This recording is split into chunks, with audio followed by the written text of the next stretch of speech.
안녕하십니까? 여러분에게 수익을 남겨주는 남자 배태합니다. 오늘은 볼린저 밴드와 표준 편차에 대해서 알아보는 시간을 가지도록 하겠습니다. 먼저 볼린저 밴드는 80년대 초에 투자 전문가인 존 볼린저라는 분이 만들어낸 지표입니다. 이 지표의 가장 큰 특징은 뭐냐 하면 이동평균선을 중심으로 표준 편차 안에서 주가는 움직인다는 가정을 전제로 개발한 지표입니다. 그 볼린저 밴드에 대해서 자세하게 알아보는 시간을 가지도록 하겠습니다. 먼저 표준 편차의 개념을 알아야 우리가 볼린저 밴드를 좀 더 명확하게 이해를 할 수 있습니다. 그래서 표준 편차란 도대체 무엇인가 이걸 먼저 알아보도록 할게요. 먼저 표준 편차란 분산을 제곱근한 것입니다. 분산을 제곱한 게 표준 편차인데, 분산은 뭐냐? 평균값에서 변수의 흩어진 정도를 계산하는 지표가 분산인데, 그 분산을 제곱한 게 표준 편차입니다. 그래서 우리가 통상적으로 이 표준 편차를 시그마라고 이렇게 표시를 하고, 이 표준 편차가 즉 평균값에서 어느 정도 벗어나 있는지를 계산하는 지표다, 이렇게만 이해를 먼저 해주시면 될 것 같습니다. 표준 편차를 사례를 통해서 조금 더 쉽게 이해하도록 하겠습니다. 자, 일단 표준 편차는 정규 분포를 가정을 하고 있습니다. 즉, 요 가운데 값이 이제 평균값입니다. 평균이고, 이 평균에서 벗어나 있는 정도를 우리가 표준 편차라고 합니다. 그래서 통상적으로 1표준 편차 안에 벗어날 확률이 얼마 정도 되느냐 하면 68.3%가 요 안에 이제 포함이 된다, 이런 뜻입니다. 자, 쉽게 말하면 예를 하나 들어볼게요. 대한민국 남성의 평균 키를 예를 들어 174라고 가정을 한번 해봅시다. 근데 표준 편차가 7cm다, 이렇게 가정을 할게요. 그냥 가정을 하면, 자, 평균 174에서 플러스 7이면 181이 되죠. 그죠? 181. 마이너스 7을 하면 167이 됩니다. 그죠? 즉, 167cm와 181cm에 해당될 확률이 대한민국 남성의 68.3%가 이 범위 안에 든다는 이야기입니다. 그러면 이 표준 편차라는 개념은, 자, 또 이제는 7cm를 더해야 되겠죠. 그죠? 188cm, 그 다음에 7cm를 빼면 160cm. 자, 이 남성의 경우 160cm에서 188cm 안에 있을 확률이 몇 프로냐? 95.5%라는 의미입니다. 95.45%. 이게 2시그마라는 개념이거든요. 표준 편차 2. 그러면 3시그마 하면 어떻게 되겠습니까? 여기서 7cm를 더하면 196cm가 되죠. 그죠? 195cm네요. 195cm. 여기서 7을 빼면 153cm. 즉, 153cm부터 195 안에 들 확률이 99.7%라는 그런 개념입니다. 그래서 표준 편차라는 개념은 평균값에서 얼마나 벗어나 있는지를 이렇게 알아보는 지표다, 이렇게 이해를 하시면 되고요. 이 3시그마 범위를 벗어나는 확률, 즉 153cm보다도 더 적거나 195cm보다도 더 큰 확률은 보시는 것처럼 0.3% 정도 됩니다. 이 0.3%는 이 키를 아주 크거나 그죠? 아주 적은 사람이 이 범위에 해당이 되겠죠. 그래서 우리가 이 평균값을 통해서 표준 편차의 개념을 조금만 이해를 해주시면 될 것 같아요. 즉 1시그마 안에 있을 확률은 68.3%다. 2시그마 안에 있을 확률은 95.5%다. 3시그마 안에 있을 확률은 99.7%다. 이런 개념입니다. 자, 그걸 우리 볼린저 밴드에서 접목을 한번 해보도록 하겠습니다. 차트에서 볼린저 밴드를 먼저 설정을 한번 해보겠습니다. 자, 이렇게 항생지수 3분봉입니다. 3분봉이고 1봉이든 뭐 5분봉이든 분봉이든 어떤 분봉도 관계없습니다. 먼저 이렇게 보면 지표 설정이라는 게 있습니다. 지표 설정에 보면 각 회사의 이제 HTS마다 다르겠지만 전부 다 이제 볼린저 밴드가 장착이 되어 있습니다. 여기 보면 변동성 지표에 볼린저 밴드라고 이렇게 나와 있습니다. 얘를 접목을 한번 해보겠습니다. 자, 이렇게 클릭을 하면 여기에 두 가지의 개념이 나옵니다. 이걸 꼭 이해를 해 주셔야 돼요. 첫 번째, 여기 보시면 성수가 2라고 이렇게 돼 있죠. 성수 2, 그 다음에 기간 20, 기간 20. 이게 어떤 의미냐면 기간은 이 볼린저 밴드라는 거는 이동평균선을 기준으로 합니다. 즉 20일 이동평균선 이런 개념입니다. 자, 지금은 1봉이 아니니까 20일은 아니겠죠. 그죠? 3분봉으로 20개의 분봉이니까 60분봉이 되겠네. 그죠? 1시간에 대한 평균값을 의미를 하는 겁니다. 그 다음에 성수 2라는 개념은 우리가 배운 2시그마라는 걸 이야기합니다. 즉 다시 말하면 주가의 평균이 이 20개의 차트의 평균값에서 벗어날 확률이 5%도 안 된다는 이야기죠. 그죠? 95.5%가 요 범위 안에 들어간다. 그런 개념입니다. 그래서 요 개념을 먼저 이해를 해 주시고, 자, 이렇게 이 성수를 1로 바꿀 수도 있고 또 3으로도 바꿀 수 있습니다. 먼저 1을 한번 해볼게요. 1을 하면 이게 어떤 의미입니까? 즉, 이 주가의 밴드가 68.3% 안에 들어간다는 이야기입니다. 한번 보겠습니다. 자, 이렇게 밴드가 설정이 됩니다. 즉, 이 밴드의 맨 위에 있는 선이 요걸 우리가 상한선이라고 합니다. 상한선. 그 다음에 아래에 있는 파란 선, 요걸 우리가 하한선이라고 하고요. 중간에 있는 황금색, 얘가 중심선입니다. 중심선. 이렇게 볼린저 밴드는 반드시 세 가지 선이 나옵니다. 자, 상한선, 중심선, 하한선. 이 범위 안에서 주가는 움직이고 이 범위를 벗어날 확률은 5%가 채 안 된다. 이런 이야기입니다. 2시그마를 이제 계산을 했을 때 지금은 이제 1시그마를 했으니까 여기를 벗어날 확률이 요 범위 안에 들어올 확률이 68.3%가 되고요.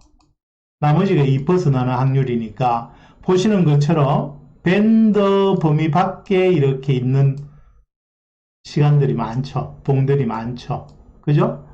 자, 그래서 1시그마로 이렇게 계산을 하면 우리가 매매하기가 상당히 곤란해지니까, 자, 다시 설정을 다시 해볼게요.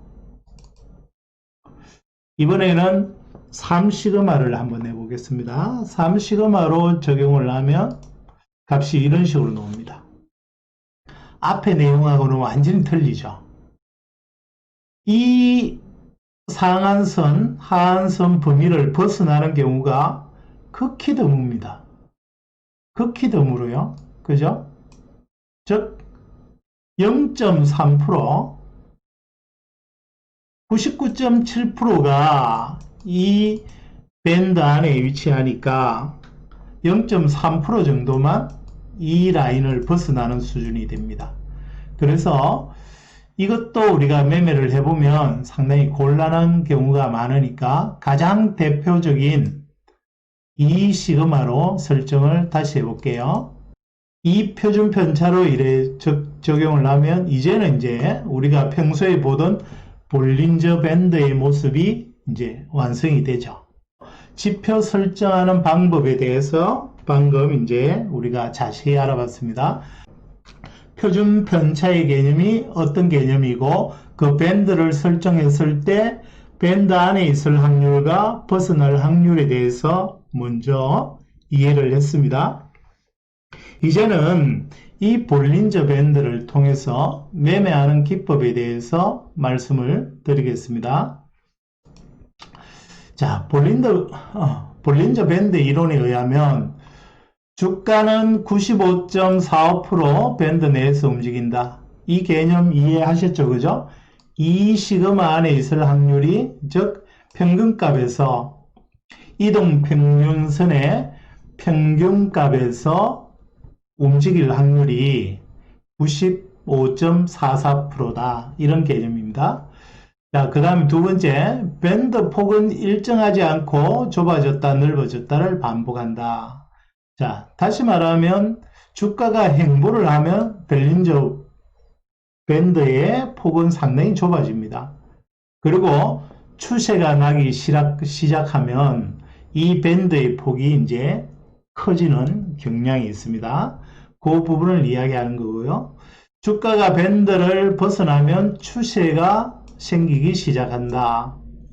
행보하던 주가가 상한선을 벗어나면 주가는 상승 추세로, 하한선을 벗어나면 하락 추세로 전환이 된다. 자, 그 개념을 우리가 차트를 통해서 이해를 해보도록 하겠습니다. 먼저 행보장이 이렇게 연출이 될 때는 이 밴드의 폭이 이렇게 상당히 좁은 경향이 있습니다. 폭이 좁죠, 그죠?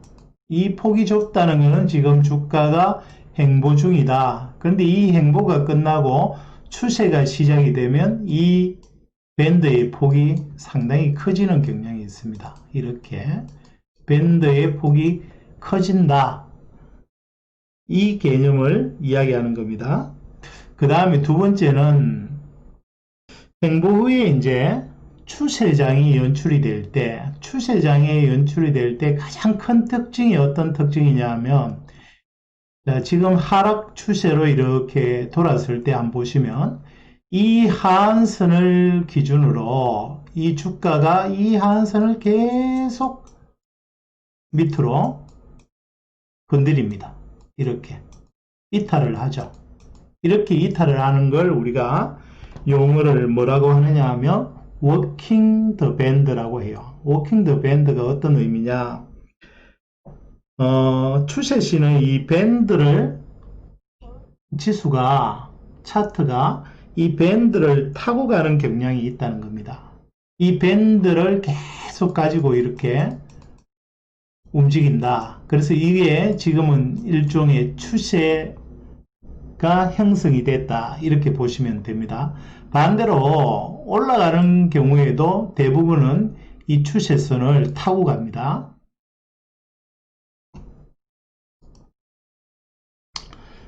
지금처럼 이렇게 상승장을 연출할 때도 보면 계속 이 밴드 값을 돌파하면서 이렇게 올라가죠. 그죠? 이렇게 가는 걸 우리가 워킹 더 밴드, 추세선을 타고 간다, 이런 뜻입니다. 이렇게 추세가 날 때는 이 밴드를 계속해서 공략을 하는 그런 경향이 있습니다. 자, 이게 우리가 행보 후에 밴드 폭이 넓어질 때, 즉 추세가 발생할 때에 이제 추세선을 건드리는 특징에 대해서 먼저 알아봤습니다. 자, 두 번째는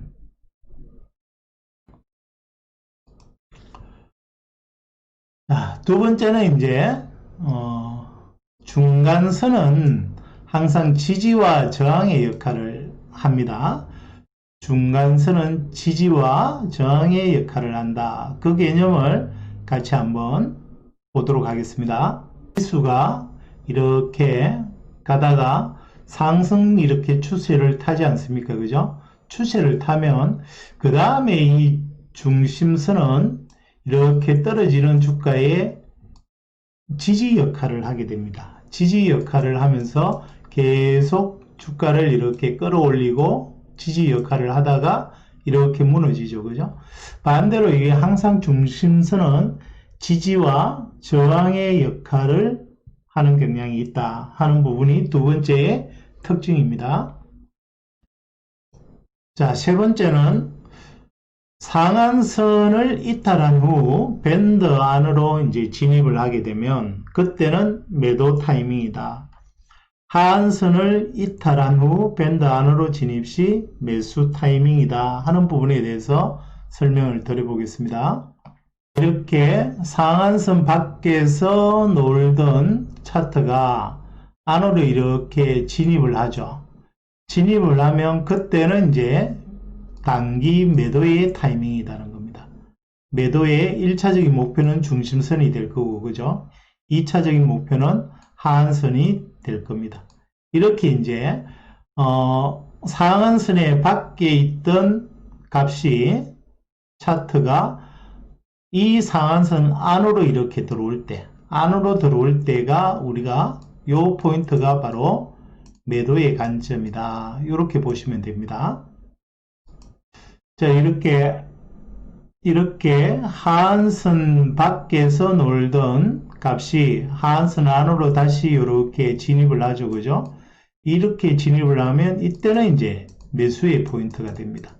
매수로 중심선까지 끌고 갈 수 있고 2차적으로는 이 상한선까지 끌고 가는 그런 전략으로 매수를 할 수 있다. 즉 상한선을 이탈했다가 다시 안으로 들어올 때는 매도의 관점, 하한선을 이탈했다가 안으로 들어올 때는 매수의 관점으로 대응하는 게 볼린저 밴드의 기본이다. 이렇게 이해를 해주시면 되겠습니다. 자, 그래서 우리가 볼린저 밴드를 가지고 매매를 할 때 가장 중요한 게 이제 횡보 후에 이제 밴드 폭이 급격하게 움직일 때 특히 워킹 더 밴드 추세장은 반드시 이 밴드를 타고 가는 경향이 있다. 그래서 여기에서는 섣불리 반대의 포지션을 취하면 크게 이제 낭패를 보는 경우가 있으니까 꼭 조심을 해야 되고요. 그 다음에 중간선은 항상 지지와 저항의 역할을 한다. 세 번째, 상한선을 이탈한 후 밴드 안으로 진입을 하면 그때가 바로 매도 타이밍이다. 하한선을 이탈한 후 밴드 안으로 재진입을 하면 그때가 바로 매수 타이밍이라는 걸 명심을 하시고, 오늘은 이제 이 볼린저 밴드를 통해서 표준 편차의 개념과 이제 볼린저 밴드의 매매 활용 팁에 대해서 알아봤습니다. 하지만 이걸 가지고 바로 여러분이 실전에 투입을 하면 상당한 곤란을 겪게 됩니다. 다음에 제가 영상을 올릴 기회가 있으면 실제 매매에 활용할 수 있는 심화 과정을 한 편 다시 올리도록 하고, 오늘은 이제 볼린저 밴드의 개념과 표준 편차의 개념에 대해서 좀 완벽하게 숙지를 하는 그런 시간으로 가졌으면 좋겠습니다. 이상으로 돈 벌어주는 남자 배태하였습니다. 감사합니다.